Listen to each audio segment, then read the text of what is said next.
اهلا وسهلا يا حبايبي، عاملين ايه؟ وحشتوني. المثل النهارده معانا بيقول ايه: اللي على راسه بطحه يحسس عليها. المعنى الطريف في المثل ده ايه؟ انه بيتقال لما تكون بتتكلم كلام عام وفجأة تلاقي واحد اتنفض من القعدة وقالك ايه: انت بتتكلم عليا انا بالذات؟ وكأنك بتوصفه، فتقول له لا والله انت اللي على راسه بطحه بيحسس عليها. تخيل ان واحد بيتكلم وسط مجموعة ويقول في ناس بتحب تتفلسف وهي مش فاهمة، وفجأة واحد في القعدة يقولك ايه: انت يعني بتقصدني انا؟ وقتها كل الناس بتضحك عليه وتقوله اللي على راسه بطحة بيحسس عليه.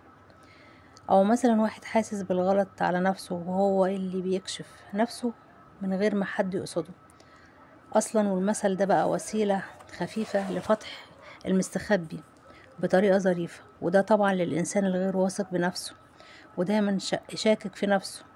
فأي حد يعمل أي موقف أو يتكلم ويتصرف بشكل ما، الإنسان الضعيف ده ياخد الكلام على نفسه وكأن كل الناس مش شايفة غيره وهو حاسس بكده.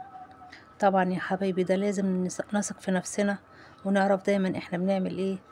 كنت معاكم جدة ملك، ومستنية تكتبولي في التعليقات رأيكم ايه، وتحبوا أكلمكم عن أمثال ايه وحكايات ايه. ما تنسوش تدوسوا اللايك وتشتركوا في القناة. وسلام يا حبايبي.